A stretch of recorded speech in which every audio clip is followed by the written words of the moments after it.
Hello again, everyone. Edwin Learnard back once again. In this YouTube astrological segment, I am going to be talking about, in my opinion, the strongest zodiac sign placement.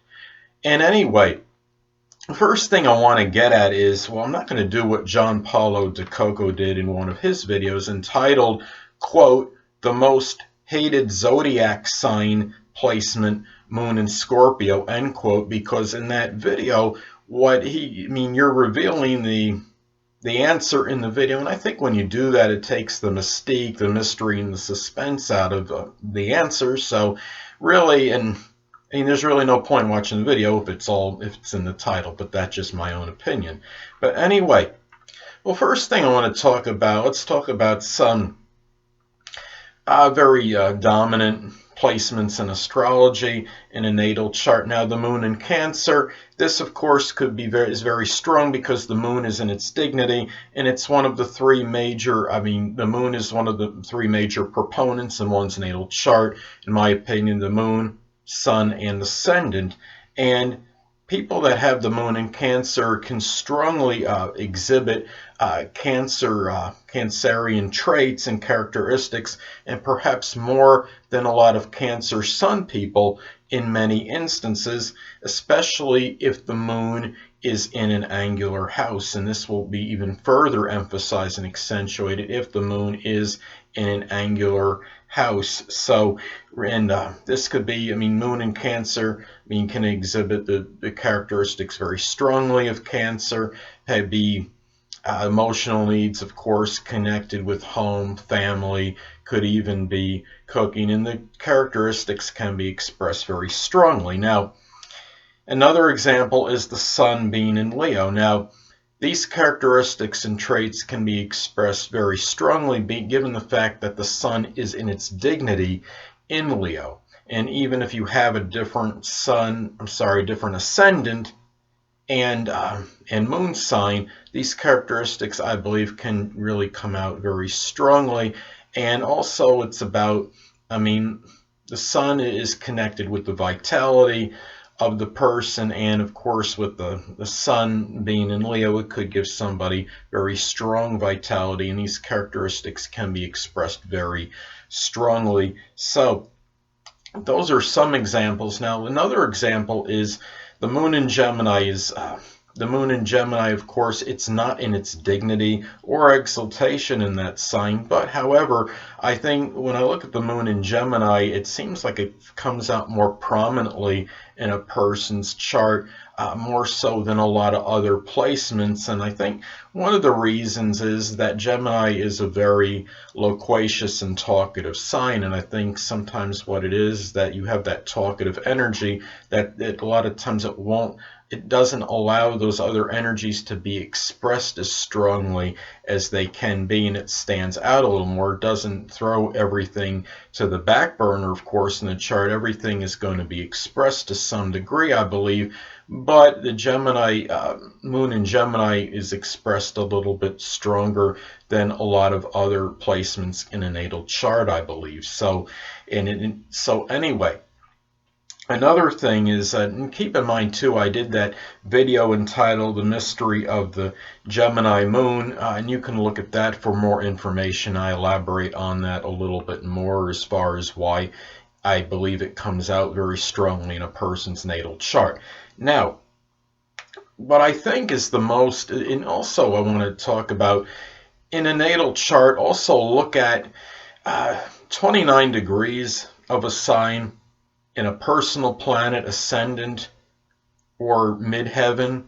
This could this could be very expressed very strongly as well. The energies can be expressed strongly at 29 degrees in the personal planets, ascendant or midheaven, because 29 degrees represents the full culmination of a sign. So that is something to look at as well, Donald Trump, as many of you may know, has a 29-degree Leo ascendant, and I think his Leo ascendant really comes out very powerfully and really is very dominant in his persona and what we see of him. Of course, he's very, I mean, he strikes me as very flamboyant, very gregarious, always seems to speak his mind, super charismatic and magnetic, and when he enters a room, I mean, people readily know it. So, and I mean, larger than life personality, and to me, I mean, the Leo ascendant comes out very strong with him. So, also, 22 degrees of a sign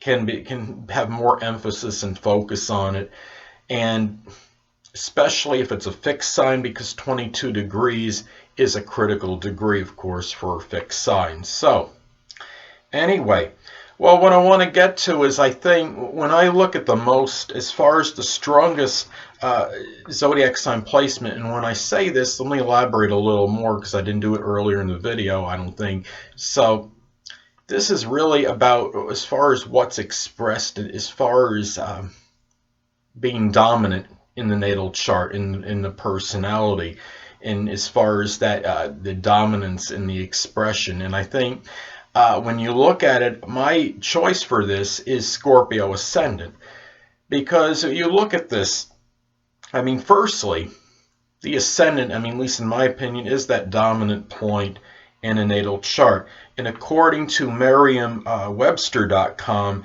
they have one definition that's, quote, for ascendant, quote, a state of position of dominant power or importance. So this is a very significant point in natal chart. I believe it is the most important point.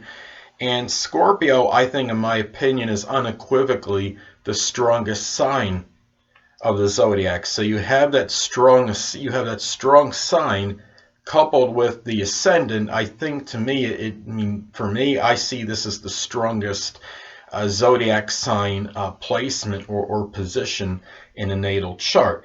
And the thing too is, I think I can use one example. Before I do that, though, some other reasons for this being very powerful placement in a natal chart for someone of Scorpio rising. Keep in mind that Scorpio is ruled by not just Mars, but by Pluto as well. And Pluto is about power, and it's also about control. So I think that's why that might factor in a little bit as to why it's such a powerful placement, at least my opinion, as far as an astrological position or placement. It really has a powerful effect on one's natal chart, and I think it does kind of change that complexion of the chart a little bit more, because I think it dominates the chart more so than other positions or other ascendants for that matter. And control, Pluto is about control, Scorpio is about control, of course, then. And I think that perhaps that has something to do why Scorpio rising can very well have a very strong controlling effect on the rest of the chart. Now, I'll take one example. I mean, my grandmother, God rest her soul, she had Scorpio rising. She also had 8 planets above the horizon. She had 7 major influences in extroverted or masculine signs. However, and she also, her sun position was Leo. And of course, as you know, the sun is in its dignity in Leo. But she was somebody that was very introverted, very mysterious, very secretive. She was very reluctant to let others come into her life. I was engaged to a woman in 1989. And my grandmother sadly did not, really hardly ever talk to her. I mean, it just shows you that how the Scorpio rising in that example really came out so prominently with her. And I mean, you talk about, how one placement could really strongly affect the chart. I think Scorpio rising is that. And another thing too, another example of somebody with Scorpio rising, how I think can strongly dominate an individual's natal chart, you look at renowned author Edgar Allan Poe. And as many of you may know, he wrote stories connected with the macabre and horror, supernatural. Those are all, those are such strong qualities of Scorpio. And I think you talk about someone that strongly resonated with Scorpio rising, well, he certainly was. And what's ironic too is that Scorpio is also associated, it's associated with, I talked about mystery before, but also with death. And to this day, his death is shrouded in mystery. There's a lot of conjecture and speculation that is associated with it. So I thought that was very interesting as well. And that really, to me, with Scorpio ascendant and people I've known that have had Scorpio rising, it really comes out very strong. And even if you have a chart that suggests a lot of extroversion, a lot of gregariousness and sociability, outgoingness, to me, the Scorpio rising can really strongly modify this, even if you have a preponderance of planets above the horizon. And above the horizon, of course, I'm referring to houses 7 through 12. And if you have the majority of your major influences in masculine signs, but if you have Scorpio rising, this will modify this very strongly. It's about modification. I don't think it holds everything back, it doesn't hold everything back or suppress all these energies, but Scorpio rising will, I think, dominates the chart more so than any other astrological position, but that's just my opinion, of course. And really, that is pretty much it, except for one thing, that I think if you want to narrow it down to 1 degree, then Scorpio rising at 29 degrees could very well be, as far as being the most powerful position in a chart. If somebody has Scorpio rising at 29 degrees, because as I stated before, 29 degrees can represent the full culmination or energy of that zodiac sign. Well, anyway, people, that'll conclude this YouTube astrological segment for the strongest zodiac sign placement. And stay tuned next time, where I'll be continuing my series on the transit Venus in the signs.